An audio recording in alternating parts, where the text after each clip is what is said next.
So Peter Lanza does not deny knowing that his son was unstable. He told you that when Adam got to middle school, quote, it was crystal clear something was wrong.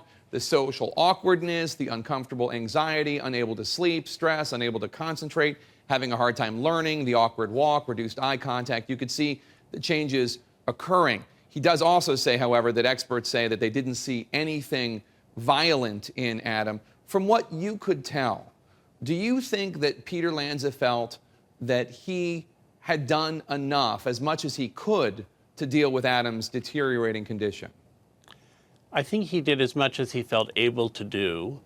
And in retrospect, I think he wishes he had done things otherwise. He said to me, I wish I'd had a different relationship with him because no outcome could be worse or more evil than the one we had. So anything different had to be better. Having said that, I think he said, I can't see it coming, even in retrospect and even with hindsight, I can't see it coming. There was no evidence. There was nothing to point me in that direction. Do you think that's true? Do you think that's fair? Adam saw a number of highly qualified psychiatrists, all of whom thought he was a very disturbed young man, none of whom thought he would injure anybody else or be violent or harmful to others. The question was his internal disturbance and the isolated and perhaps unhappy life that it would give him. And I think that's what his parents saw too. They were terribly worried about him. They were trying to figure out what to do, but it never occurred to them that he was dangerous.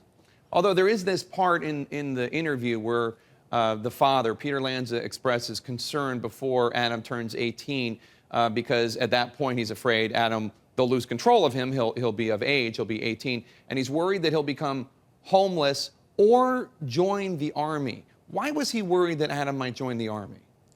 He was worried about what Adam's experience would be in the army. Adam was very odd, and how was he going to work himself into a situation in which conformity is as highly valued as it is in the military? All right, so it wasn't about access to weapons, because that's what my antenna went up when it said that. No, not about weapons. It was about whether Adam would be able to cope with the difficulties of being a soldier.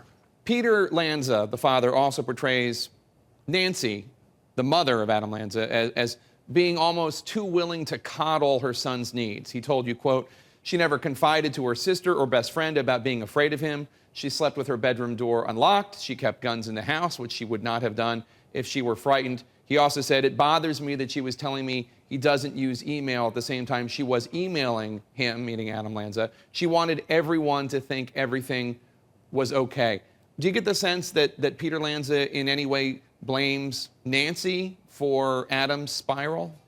He doesn't blame Nancy. He very specifically said she was doing her best. He said, I was doing my best and she was doing way more. He thinks that the decision she made may in the end not have been the right decisions. That seems obvious at this point. But he really felt she was trying hard. He said no mother was ever more devoted to her children than Nancy was to Adam and his brother Ryan.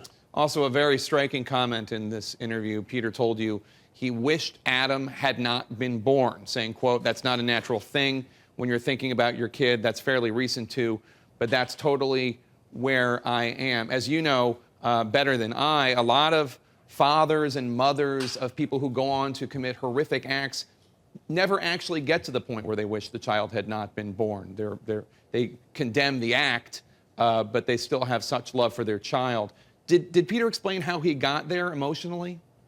Well, Peter still does have love for Adam. I don't think there can be any question about that.